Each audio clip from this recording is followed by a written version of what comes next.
Nina Moretti stared at her reflection in the cracked bathroom mirror of the tiny apartment she shared with 3 other girls in downtown Los Angeles. Her fingers trembled as she applied a thin layer of mascara, one of the few makeup items she owned. The black dress she wore had been borrowed from Josie, her roommate and fellow waitress at the Sunrise Diner, and though it was slightly too big, it made her feel almost elegant. At 24, Nina had become an expert at making something out of nothing. Her life was a careful balance of art classes at the community college, double shifts at the diner, and stolen moments in her cramped bedroom where she painted scenes of a life she dreamed of living.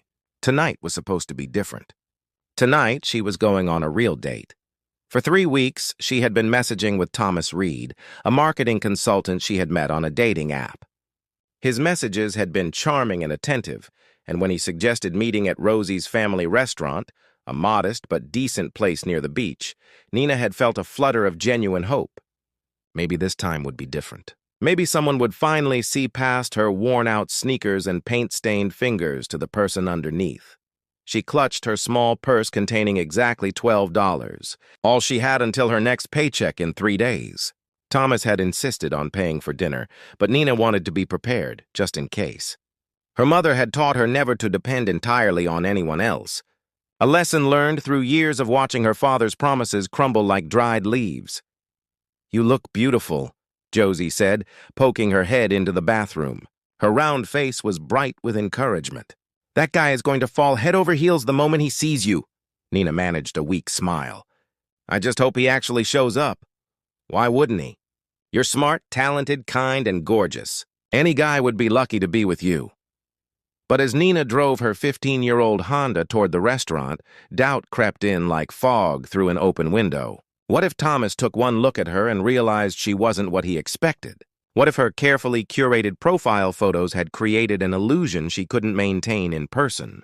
Rosie's family restaurant sat on a corner lot, its neon sign flickering welcome to a neighborhood that had seen better days. The parking lot was half full, and through the large windows, Nina could see families sharing meals, couples laughing over coffee, regular people living regular lives. She took a deep breath and walked inside. The hostess, a tired-looking woman in her 50s, smiled warmly. "Just one tonight, honey?" "Actually, I'm meeting someone," Nina said, trying to sound confident. "A reservation under Reed?" "For 7 o'clock?" The hostess checked her list and nodded, leading Nina to a booth near the window. The table was set simply with paper napkins and standard silverware, but someone had placed a small vase with a single carnation in the center. Nina sat down, smoothing her borrowed dress, and waited. 7 o'clock came and went. Nina checked her phone obsessively, hoping for a message explaining a traffic jam or a delayed meeting. The waitress, a young woman who looked barely out of high school, stopped by twice to ask if she wanted to order anything. Each time, Nina requested a few more minutes, her cheeks growing warmer with embarrassment. By 7:30, the other diners had begun to notice. An elderly couple at the next table cast sympathetic glances her way. A family with young children whispered, and the mother shook her head sadly. Nina wanted to disappear, to sink through the cracked vinyl seat and vanish into nothing. At 7:45, her phone finally buzzed. With shaking hands, Nina opened the message from Thomas. "Sorry, but something came up. Don't think this is going to work out anyway. You seemed cool online, but I'm looking for someone more established. Good luck." The words blurred as tears filled Nina's eyes. Not just stood up, but dismissed as insufficient. Not even worth a face-to-face rejection. She had been judged and found wanting before being given a chance to be known. Nina gathered her purse, desperate to leave before she broke down completely. She didn't notice the man sitting alone in the corner booth, didn't see him watching her with growing concern. She only knew she needed to escape. What Nina didn't know was that Gabriel Sterling had been sitting in that corner booth for the past hour, hiding from his own life. At 31, Gabriel was the CEO of Sterling Enterprises, a multinational corporation his grandfather had founded and his father had expanded into an empire. His face had been on the cover of Forbes twice. His dating life was tabloid fodder. His net worth was estimated at somewhere north of $3 billion. And at that moment, sitting in a modest family restaurant wearing jeans and a plain t-shirt, He was more miserable than he had ever been. The board meeting that afternoon had been brutal. His mother, Evelyn, had spent 2 hours berating his decision to donate $10 million to arts education programs. "Charity is for tax write-offs, not personal satisfaction," she had hissed. His father, Richard, had nodded agreement, more concerned with quarterly profits than the joy on children's faces when they discovered they could create beauty.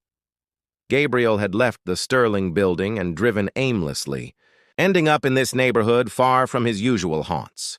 He had chosen Rosie's precisely because no one would recognize him here. No cameras, no social climbers, no one wanting something from him. Just a quiet meal and a few hours of anonymity. But then he had noticed the young woman sitting alone by the window. At first, he had only registered her presence peripherally, another solitary diner in a restaurant full of families. But as time passed, he found himself watching her. There was something achingly vulnerable about the way she kept checking her phone, the forced smile she gave the waitress, the gradual slumping of her shoulders as hope died. When her phone finally buzzed and he saw the devastation cross her face, something inside Gabriel cracked. He knew that look. He had felt that feeling. The realization that you weren't enough, that you had been weighed and measured and found lacking. Before he could second-guess himself, Gabriel stood and walked toward her table. She was gathering her things, preparing to flee, when his shadow fell across her. "I'm so sorry I'm late," he said, sliding into the booth across from her before she could protest. "Traffic was absolutely insane." Nina looked up, confused, her tear-stained face making Gabriel's heart constrict. "I think you have the wrong table," she said quietly. "I was waiting for someone, but he's not coming." "Thomas, right?" Gabriel said, reading the name from a text visible on her phone screen before she could turn it off. He made a split-second decision that would change both their lives. "I'm Thomas."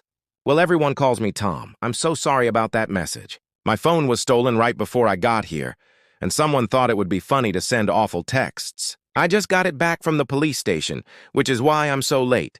The lie came surprisingly easily. Gabriel, who prided himself on honesty in business, found himself spinning a web of deception to spare this stranger's feelings. He watched the confusion in her eyes shift to uncertainty, then to tentative hope.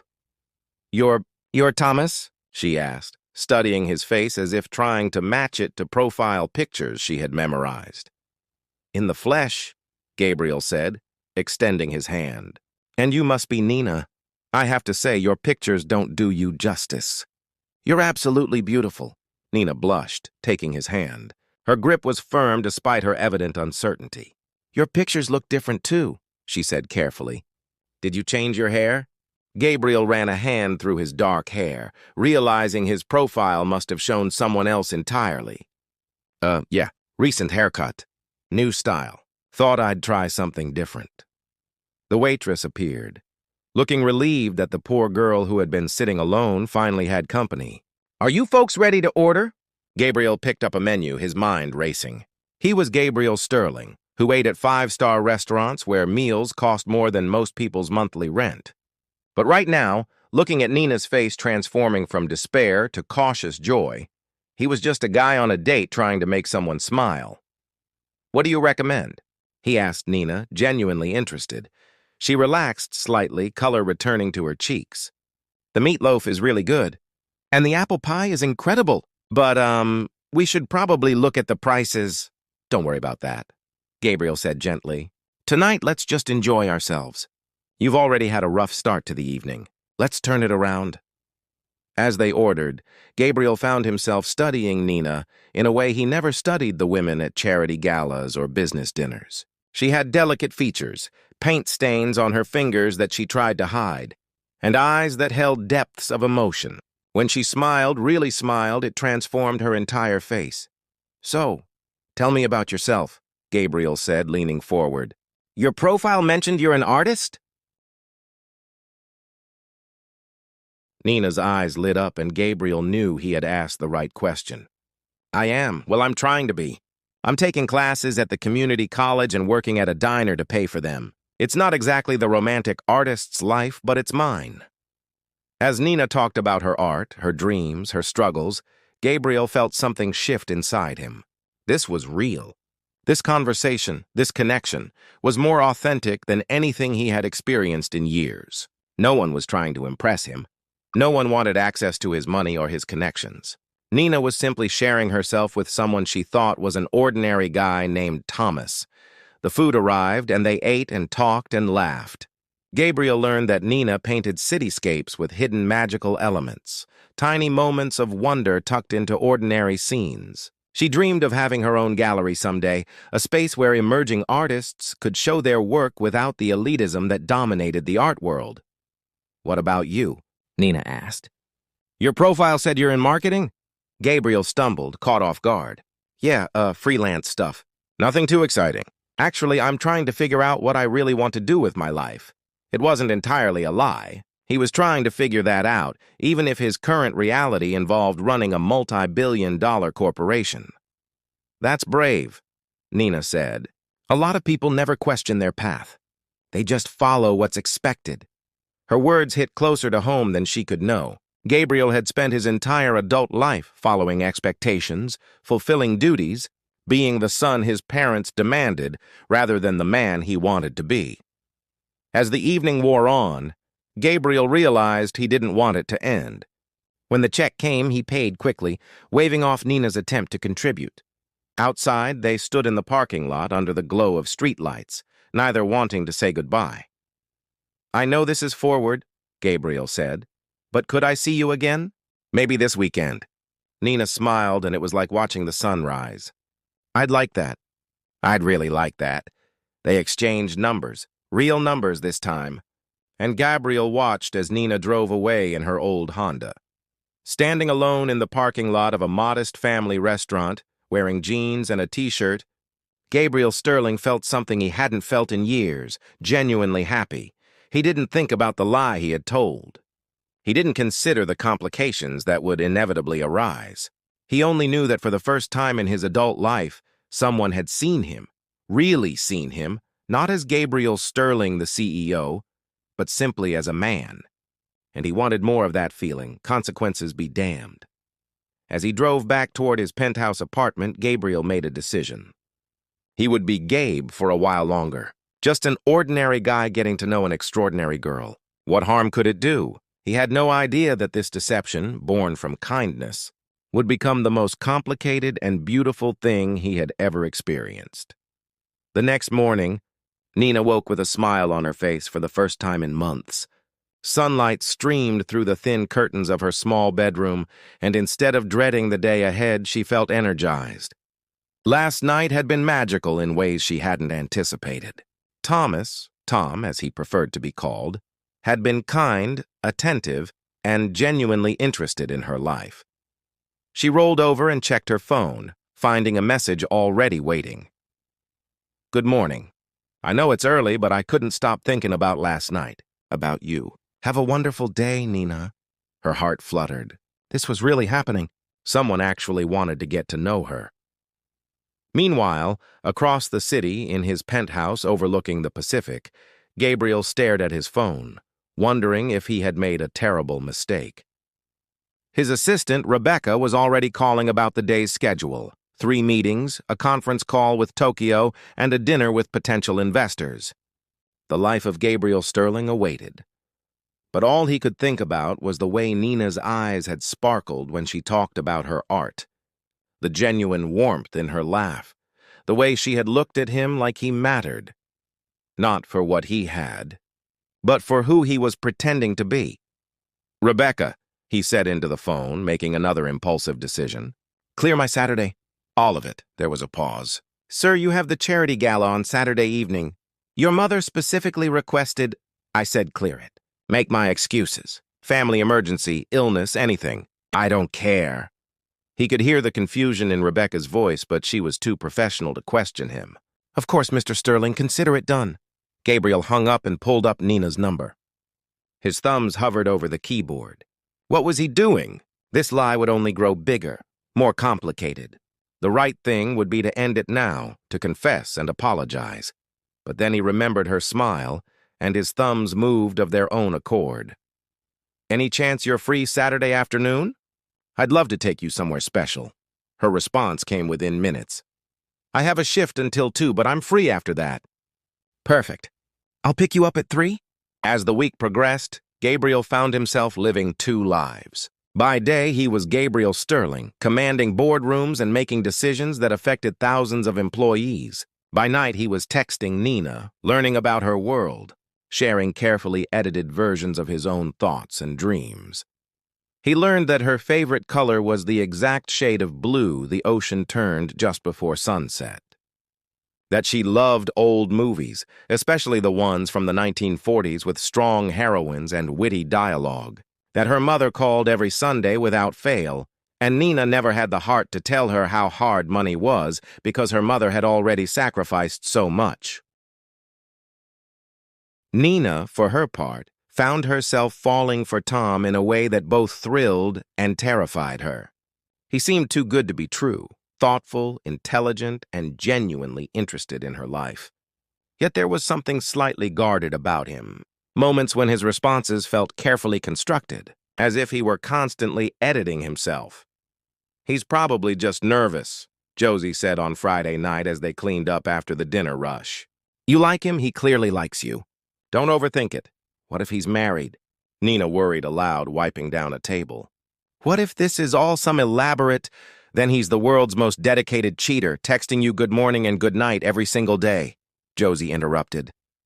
Girl, sometimes good things just happen. Let yourself enjoy it. Saturday arrived with perfect California weather, sunny but not too hot, with a gentle breeze carrying the scent of the sea. Nina changed outfits 4 times before settling on a simple sundress she had bought at a thrift store and altered herself. It was modest but flattering, and more importantly, it was authentically hers. Gabriel arrived at exactly 3 o'clock. Driving a Toyota Camry he had borrowed from Marcus, his best friend and the only person who knew about his double life. You're insane, Marcus had said that morning, tossing Gabriel the keys. You know that, right? You're Gabriel Sterling. You could have any woman you want. Why the elaborate charade? That's exactly the point, Gabriel had replied. Every woman I meet wants Gabriel Sterling. Nina wants Tom. She wants the real me. Except you're lying to her about who you are. I'm lying about what I have, not who I am. There's a difference. Marcus had shaken his head but said nothing more. He had known Gabriel since college, back before the money mattered quite so much. He understood, even if he didn't approve. Now, watching Nina walk toward the car, her face lighting up when she saw him, Gabriel felt his chest tighten. She was beautiful in a way that had nothing to do with designer clothes or professional styling. She was real, natural, genuine. Hi, she said, sliding into the passenger seat. Nice car, Gabriel laughed. It's a rental. My truck is in the shop. Another lie added to the growing pile. You look amazing. Thank you. So, where are we going? You've been so mysterious about it. You'll see, Gabriel said, pulling away from the curb. He had planned this carefully, researching places where he wouldn't be recognized, where they could just be 2 people enjoying each other's company. He drove them to Griffith Park, to a hiking trail he hadn't visited since college. They walked hand in hand through sun-dappled paths, talking about everything and nothing. Nina told him about growing up in a small apartment with 4 siblings, learning to paint because it was free entertainment once she had the supplies. Gabriel told her about feeling lonely despite being surrounded by people, about the pressure of expectations he couldn't quite name. My parents have this vision of who I'm supposed to be, he said, carefully omitting any specific details. Sometimes I feel like I'm living someone else's life. Nina squeezed his hand. Then live your own. I know it's not always that simple, but you get one life, Tom. One chance to be who you really are. They reached a viewpoint overlooking the city, Los Angeles spreading below them in all its chaotic glory. Gabriel pulled out a backpack he had prepared, spreading a blanket and unpacking sandwiches, fruit, and a thermos of lemonade. You made these? Nina asked, impressed. I did, Gabriel said, which was technically true. He had made them himself that morning, refusing Rebecca's offer to have something catered. I'm not much of a cook, but I can manage sandwiches. They ate and talked, and as the afternoon wore into evening, they lay on the blanket watching clouds drift across the sky. Nina pointed out shapes, a dragon, a sailing ship, a face in profile. Gabriel found himself more relaxed than he had been in years. "Can I ask you something?" Nina said, turning to face him. "Anything. Why did you really come over to my table that night? The truth." Gabriel met her eyes, seeing the intelligence and perception there. She wasn't a fool, and he wouldn't treat her like one. "Because I couldn't stand to see you hurt," he said honestly. "Because something about you called to me. Because in that moment, stepping in felt like the most important thing in the world. Even though you were lying." His heart stopped. "What?" "You're not Thomas Reed," Nina said quietly. "I don't know who you are, but you're not the guy I was supposed to meet that night. You didn't know about the stolen phone until you saw the text. You hesitated when I asked about your profile." Gabriel sat up, his mind racing. "Nina, She sat up too, holding up a hand. "Let me finish. I don't know who you are, and part of me has been terrified to find out. But here's what I do know. You're kind.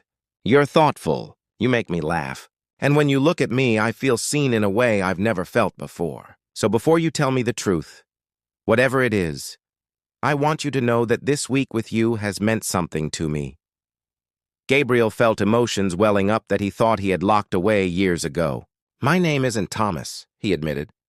"It's Gabriel. Gabe. And I saw you sitting there that night, saw what that jerk did to you, and I couldn't let you leave thinking you weren't enough. Because, Nina, you're more than enough. You're extraordinary." "What else?" Nina asked. "What else aren't you telling me?" This was it. The moment of truth. Gabriel could come clean completely, could tell her about the billions and the business and the life she couldn't possibly understand. Or he could continue the deception. Buy himself more time in this bubble where they could just be Gabe and Nina, two people falling for each other without the complications of his real world. He chose the coward's path. "I'm not in marketing," he said. "I'm between jobs, actually, trying to figure out what I want to do with my life. I have some savings, enough to get by for a while. But I'm not who I thought I'd be at this age, and I'm trying to find my way." It wasn't entirely a lie. The emotional truth of it was real, even if the facts were distorted. Nina studied his face for a long moment, then nodded. "Okay, Gabe, I can work with that." She smiled, and Gabriel felt relief wash over him. "Thank you for being honest." The irony wasn't lost on him, but he pushed the guilt aside. He had time to figure this out, time to find the right moment to tell her everything. They stayed on the hilltop until the sun began to set, painting the sky in shades of orange and pink. As the city lights flickered on below them, Gabriel pulled Nina close, and she rested her head on his shoulder. "This is perfect," she murmured. "It is," Gabriel agreed, meaning it with every fiber of his being. As they packed up to leave, Gabriel's phone buzzed. A text from his mother. "Where are you?" "The gala starts in an hour. People are asking about you." He silenced the phone without responding. Let them ask. Let them wonder.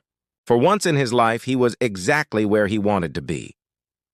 Walking back down the trail, their hands intertwined, Gabriel knew he was in trouble. He wasn't just enjoying Nina's company. He was falling in love with her. And every day he waited to tell her the truth made the eventual revelation more devastating. But he couldn't stop. Not yet. Not when being with her felt like coming home to a place he'd never been. The Sunday morning sun streamed through the windows of the Sunrise Diner, catching dust motes and golden shafts of light. Nina moved between tables with practiced efficiency, refilling coffee cups and delivering plates of pancakes and eggs. But today there was something different about her. A lightness in her step, a smile that came easily, a glow that made even the grumpy regular customers soften. "Someone had a good weekend," Josie whispered as they passed each other in the narrow aisle between booths. Nina couldn't help but grin. It was perfect, Josie. Absolutely perfect.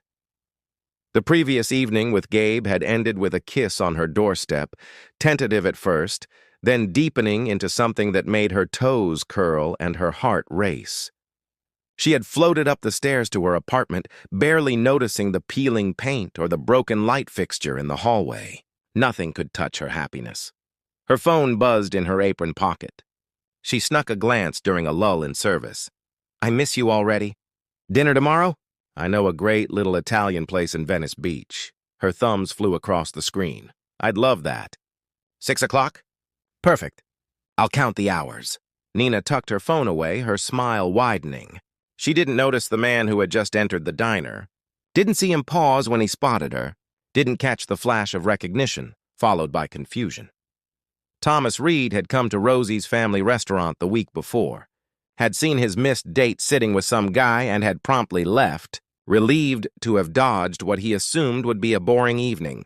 But his cousin had mentioned seeing a girl matching Nina's description at this diner, gushing about what a sweet waitress she was. Curious and slightly guilty about how he had handled things, Thomas had decided to stop by, perhaps apologize in person. Now, watching Nina laugh with an elderly customer, he felt a strange twist of regret. She was pretty, genuinely kind, exactly the type of girl his mother always told him he should date, instead of the high-maintenance women he usually pursued. Maybe he had been too hasty in his judgment. Can I get you some coffee? Nina asked, arriving at his table with a pot in hand. Thomas looked up, and their eyes met. He saw the exact moment recognition hit her, the way her smile froze, the slight widening of her eyes, the tightening of her grip on the coffee pot. Hi, he said awkwardly. You're Nina, right? From the app? Thomas. Her voice was carefully neutral. Would you like coffee? Yeah, sure. Listen, I wanted to apologize about last week. That text was rude and uncalled for. You didn't deserve that. Nina poured his coffee with steady hands, her professionalism a shield. It's fine. These things happen. Did you wait long? He asked, genuine curiosity in his voice. At Rosie's? Not too long, Nina said, a secret smile playing at her lips. It all worked out in the end. Thomas studied her, noting the glow about her, the way she seemed different from her profile pictures. More confident, more radiant. You look happy, he observed. I am, Nina said simply. Will there be anything else? Actually, I was wondering, would you want to try again? Maybe grab coffee sometime, somewhere less formal than Rosie's? Nina felt a laugh bubble up inside her. A week ago, this offer would have meant everything. Now it meant nothing at all.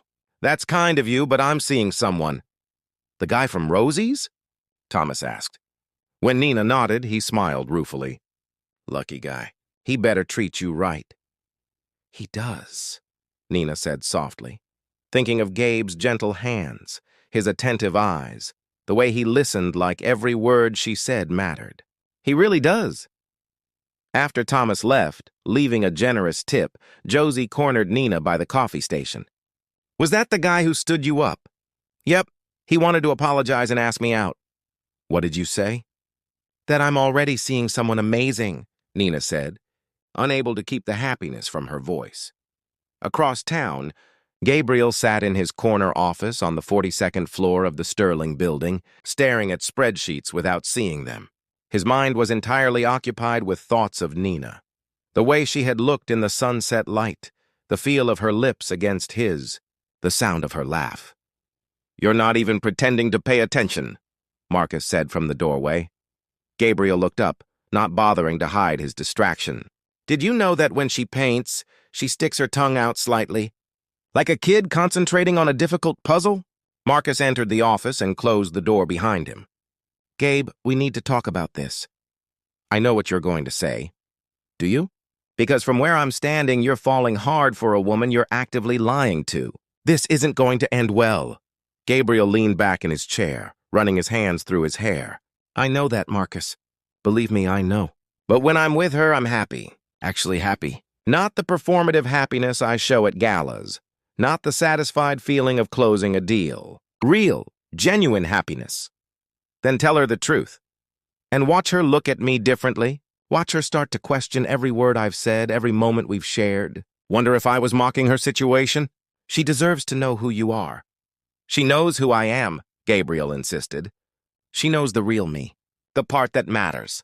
The money, the company, the Sterling name, that's just circumstance. It's not who I am inside. Marcus sat down across from his friend, his expression serious. You really believe that? That you can separate Gabriel Sterling, the person, from Gabriel Sterling, the billionaire? Because I hate to break it to you, but they're the same person. And the longer you wait to tell her, the worse it's going to be.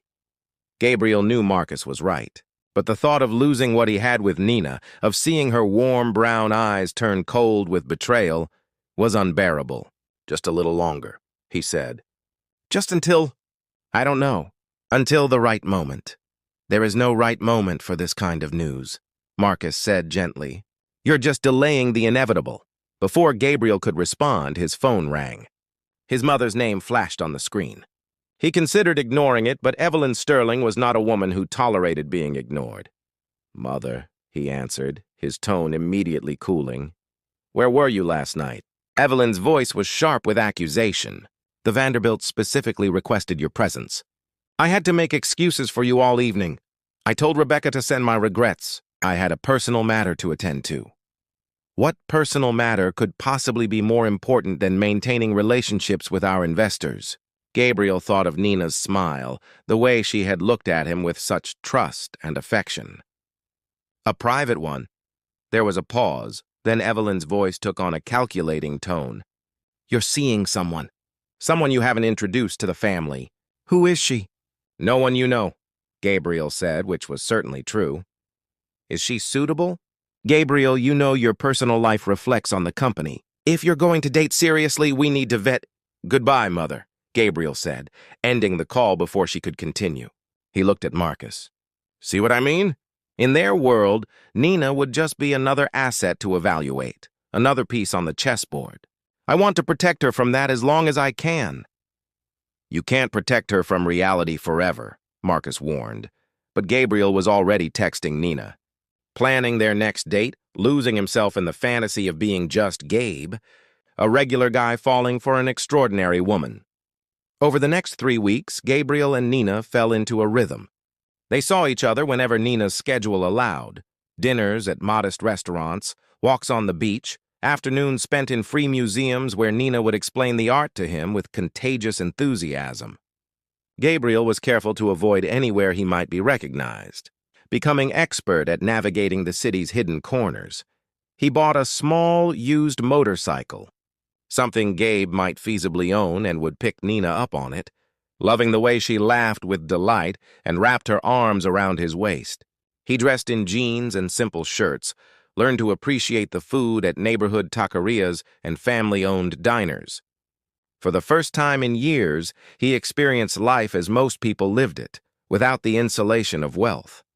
Nina, for her part, was falling deeper in love with each passing day. Gabe was unlike anyone she had ever met.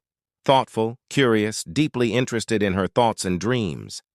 He encouraged her art, spent hours in her cramped apartment watching her paint, asking questions about technique and inspiration. He made her feel valued, not for what she could provide, but simply for being herself. One evening, as they sat on the steps outside her building sharing ice cream from the corner store, Nina rested her head on his shoulder.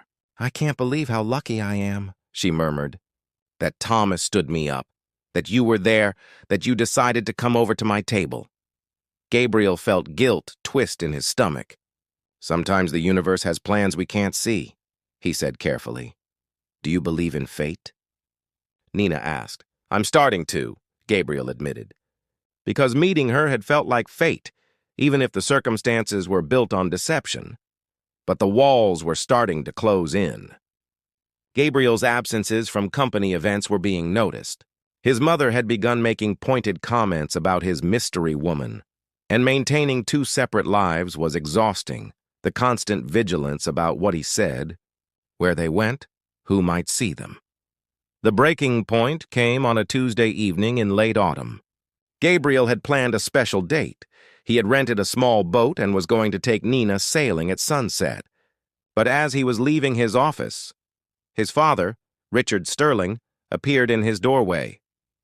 We need to talk, Richard said, his tone brooking no argument.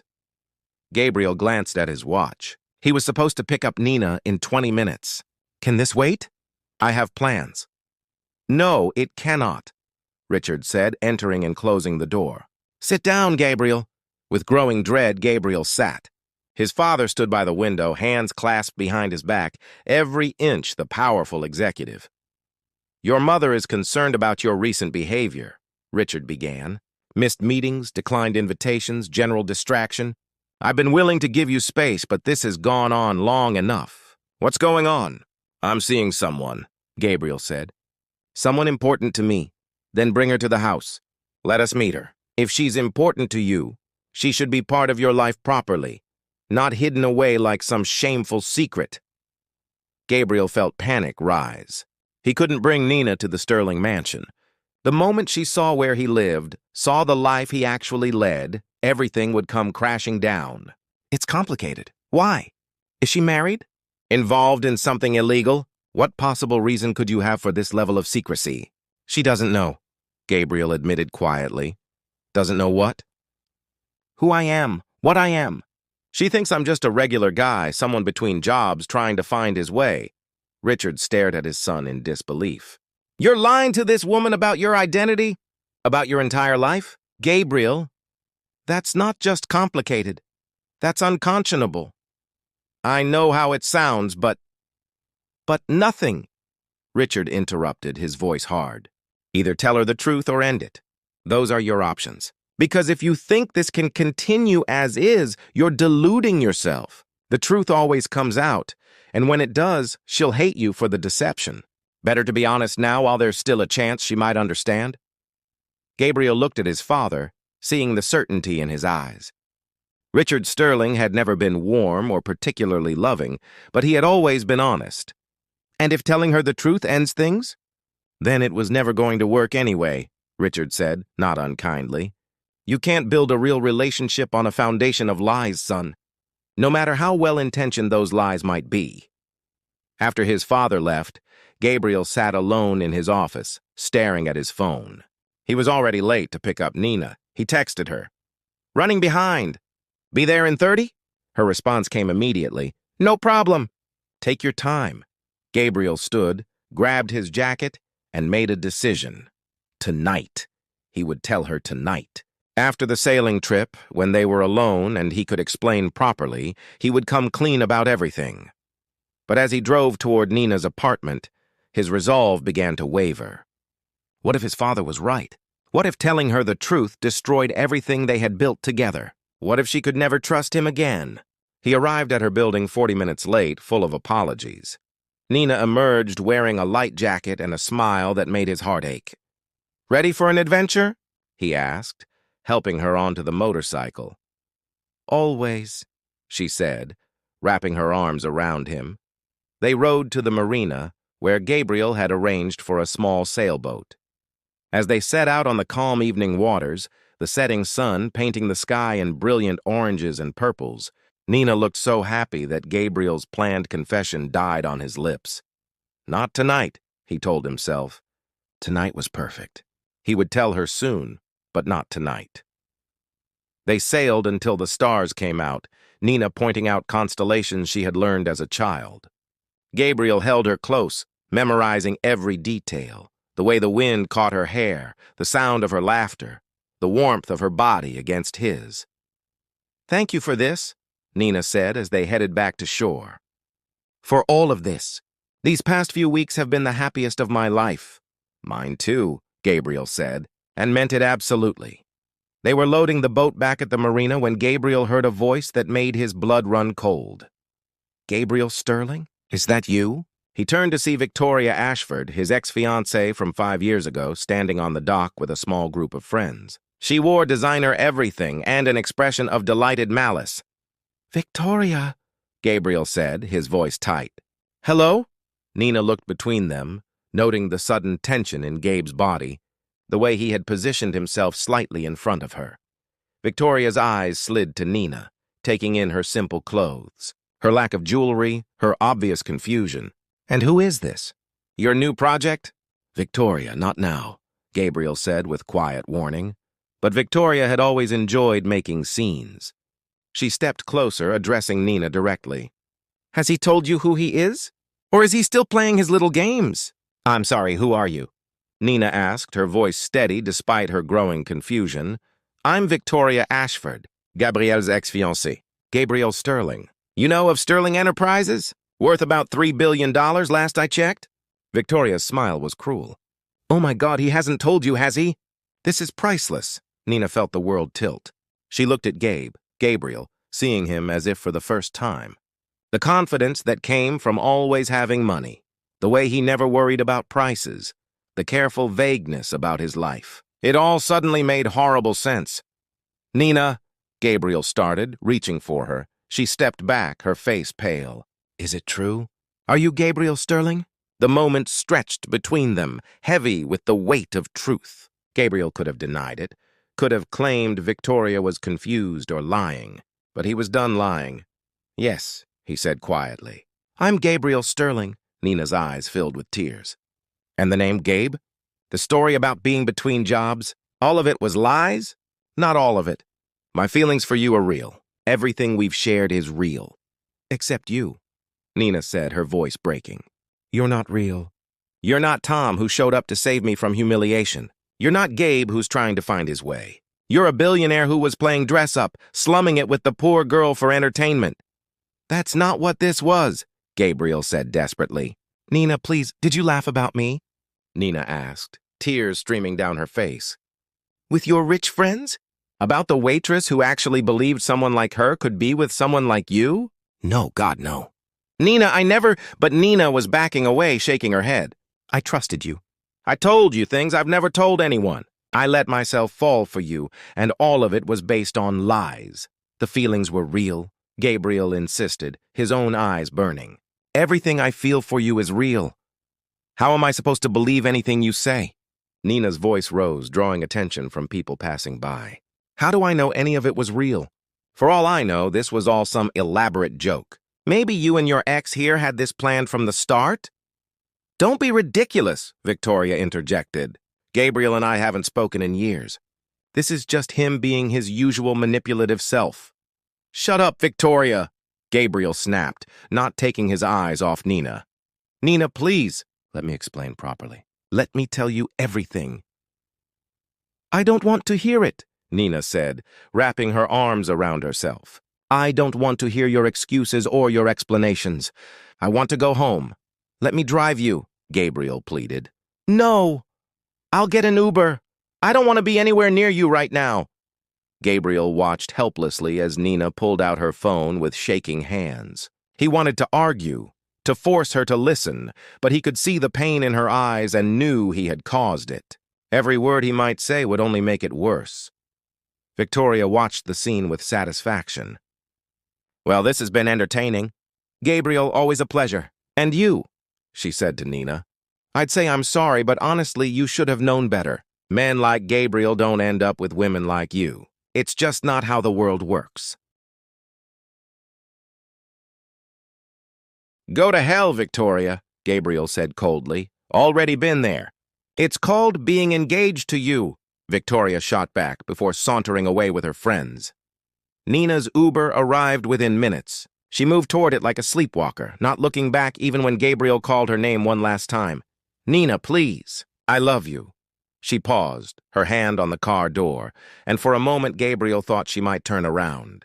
But then she got in and the car pulled away, leaving him standing alone on the dock as night fell around him. Gabriel stood there for a long time, watching the taillights disappear, feeling his perfect world crumble into dust.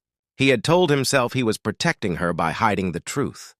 In reality, he had been protecting himself from rejection, from being wanted for his money, from the reality that maybe Marcus and his father had been right all along. He had found something real, something precious, and he had destroyed it with his own cowardice. Pulling out his phone, he called Marcus. I need a drink, he said when his friend answered. Actually, I need several drinks. What happened? Victoria happened. She ran into us at the marina and told Nina everything. It's over, Marcus. I lost her. I'm sorry, Gabe. I really am. Where are you? The marina in Venice Beach, but don't come here. I'll meet you at your place. Gabriel hung up and walked slowly back to where he had parked his borrowed motorcycle. He sat on it for a moment, remembering how Nina's laughter had felt, how her arms around his waist had made him feel grounded and real. Then he started the engine and rode toward Marcus's apartment. leaving behind the life he had tried to create. The life of a normal man with a normal girlfriend, free from the complications of billions and boardrooms. That life was gone now, and Gabriel wasn't sure he would ever get it back. Nina didn't go to work the next day. She called in sick, her voice hoarse from crying, and Josie didn't ask questions. She spent the morning in bed staring at her phone as messages from Gabriel piled up. She didn't read them. She couldn't. By afternoon, the messages had stopped, replaced by a single text from an unknown number. "This is Rebecca Chen, Mr. Sterling's assistant. He asked me to inform you that he won't contact you again unless you reach out first. He wanted you to know he respects your need for space." Even his apologies came through an assistant. The thought made Nina laugh bitterly. She finally dragged herself out of bed around 3, moving through her apartment like a ghost.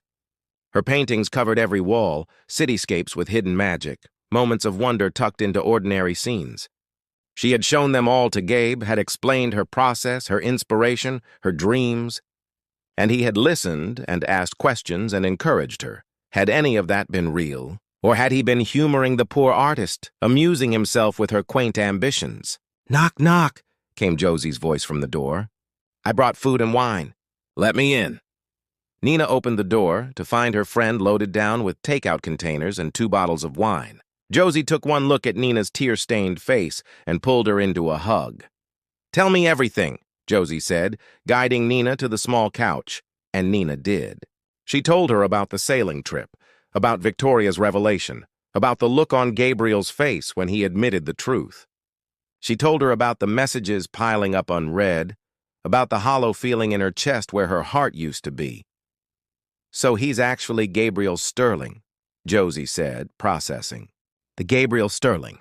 The one who's always in the business section of the paper, apparently. And he pretended to be just some regular guy?" "Yes." Josie poured them both generous glasses of wine. "Okay, that's definitely messed up. But can I ask you something? Did he treat you badly? Was he cruel or dismissive or condescending?" Nina thought about it. "No, he was wonderful. Attentive, kind, genuinely interested in my life and my art. He made me feel special." "Then maybe," Josie said carefully, "maybe he was being himself, just not all of himself. He lied to me, Josie, about everything." "About his circumstances, yes. But did he lie about who he is as a person? Did he lie about how he felt about you?" Nina wanted to say yes, wanted to maintain her righteous anger. But she remembered the way Gabriel had looked at her, the tenderness in his voice, the vulnerability in his eyes when he had shared his own struggles and doubts. "I don't know," she admitted quietly. "Maybe that's worth finding out," Josie suggested. But Nina shook her head. "Even if his feelings were real, we're from completely different worlds. He's a billionaire, Josie. I'm a waitress who can barely make rent. We'd never work." "That's not your real fear," Josie said perceptively. "Your real fear is that you weren't enough for him, that he chose to lie because he was ashamed of being with you." The words hit too close to home. Nina felt fresh tears spring to her eyes. Why else would he hide who he was? Why else would he keep me separate from his real life? "I can think of about 3 billion reasons," Josie said. "Nina, you've told me yourself how many people have tried to use you for something. Imagine how much worse that is when you're worth billions. Maybe he just wanted to be with someone who saw him, not his bank account. Then he should have told me the truth." "Yes," Josie agreed. "He absolutely should have. And he screwed up by waiting so long. But people screw up when they're scared of losing something important. Doesn't make it right, but it makes it human." Nina spent the next few days in a fog. She went to work, moved through her shifts mechanically, came home and stared at her canvases without painting. The joy had gone out of everything. She kept replaying their time together, trying to separate truth from lies, and found it impossible. On Friday, she finally opened Gabriel's messages. There were dozens, starting with desperate pleas and explanations, gradually becoming more measured and thoughtful. She read them all, her heart aching with each word. The final message sent 3 days ago was the longest. "Nina, I won't keep bombarding you with messages. You deserve space and time to process. But I need you to know some things. Yes, I lied about my name and my circumstances. But I never lied about who I am inside, about my dreams and fears and hopes. I never lied about finding you extraordinary. I never lied about falling in love with you. I know you probably can't believe that right now, and I don't blame you.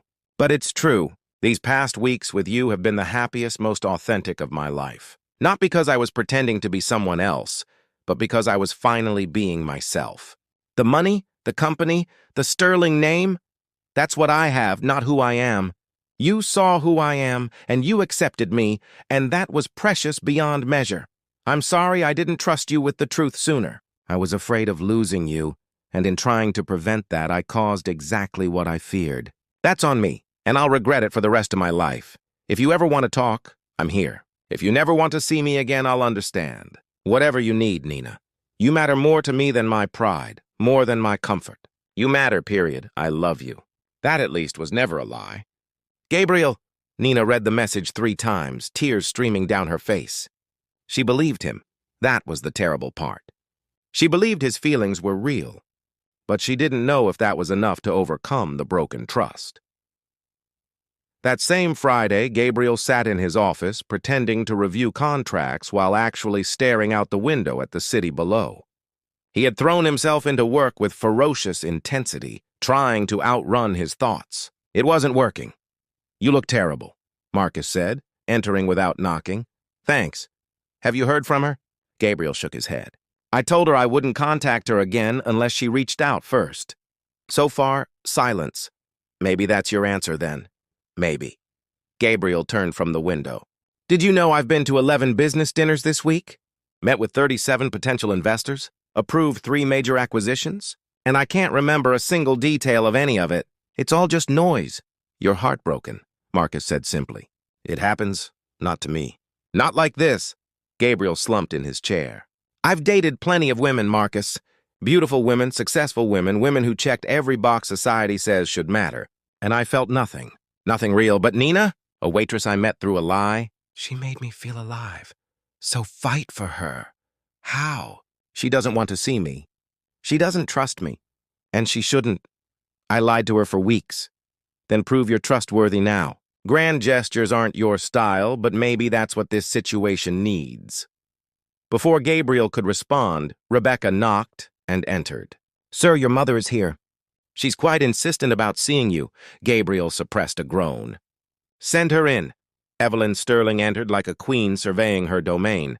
She was impeccably dressed as always, her silver hair perfectly styled, her expression one of practiced disappointment.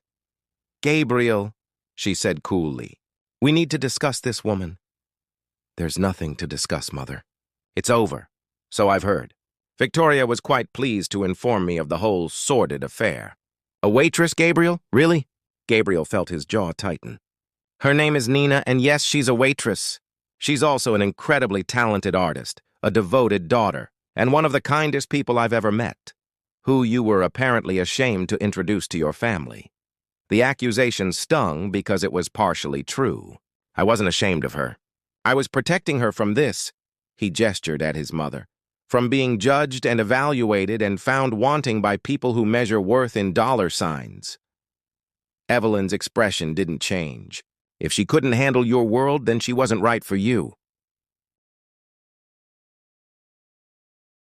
She never got the chance to handle my world because I lied to her about it. Gabriel stood, frustration boiling over. I made a mistake, Mother. A big one, but not in caring about Nina, in not trusting her with the truth. Then tell her now. If she's as understanding as you claim, she'll forgive you.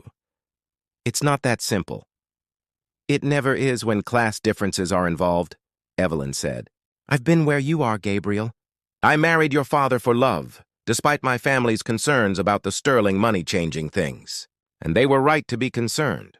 Money does change things. It changes how people see you, what they expect from you, how they relate to you.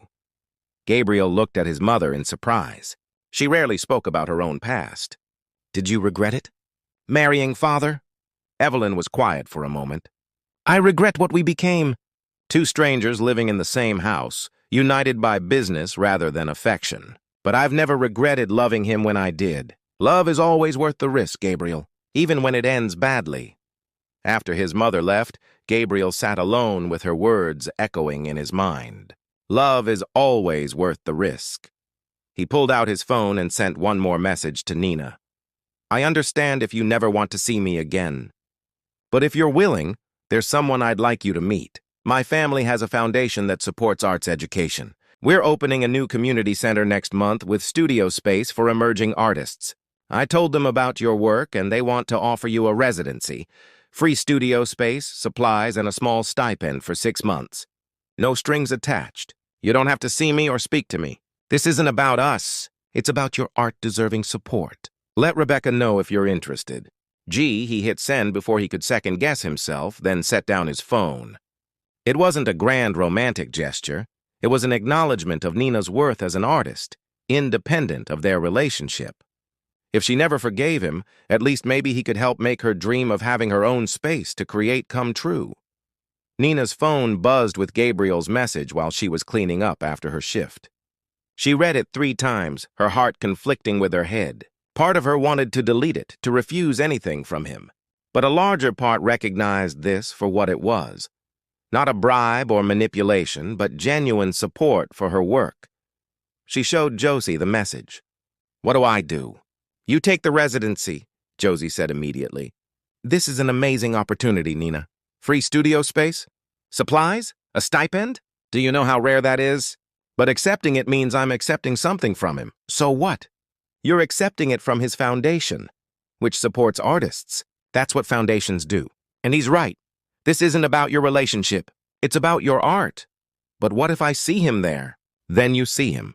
And maybe you'll talk. Or maybe you won't. But you don't give up a life-changing opportunity because you're afraid of an uncomfortable conversation. Nina knew Josie was right. Her pride was tempting her to refuse, but her dreams were bigger than her pride. She composed a careful response. Thank you for thinking of my work. Please have Rebecca send me the details about the residency. I appreciate the opportunity. Nina. She didn't add anything personal, didn't acknowledge anything beyond the professional opportunity. But her thumb hovered over the send button for a long time before she finally pressed it. The next afternoon, she received an email from Rebecca with all the details. The community center was in a revitalized warehouse district, and the photos showed bright, spacious studios with natural light and professional quality equipment. The residency included a monthly stipend of $2,000, more than she made waiting tables. Nina sat in her cramped apartment, looking at the beautiful spaces in the photos, and felt something crack in the wall she had built around her heart. Gabriel had done this, not to win her back, but because he believed in her talent, because he wanted her to succeed.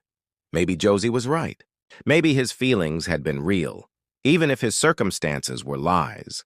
She still wasn't ready to see him or talk to him. The hurt was too fresh, the betrayal too raw. But for the first time since that night on the dock, Nina felt a small spark of hope that maybe, someday, they could find their way back to each other. Gabriel received Nina's acceptance of the residency while sitting in yet another board meeting. He excused himself to read it, and Marcus, watching from across the table, saw something change in his friend's expression. A softening, a relief, a tiny bit of the light returning. She said yes. Gabriel texted Marcus. Good. Now give her time. Time. Gabriel wasn't patient by nature, but for Nina, he would learn. He would give her all the time she needed. And if she never forgave him, at least he would know her art was flourishing. It wasn't the ending he wanted, but it was a beginning of sorts. And sometimes, that had to be enough.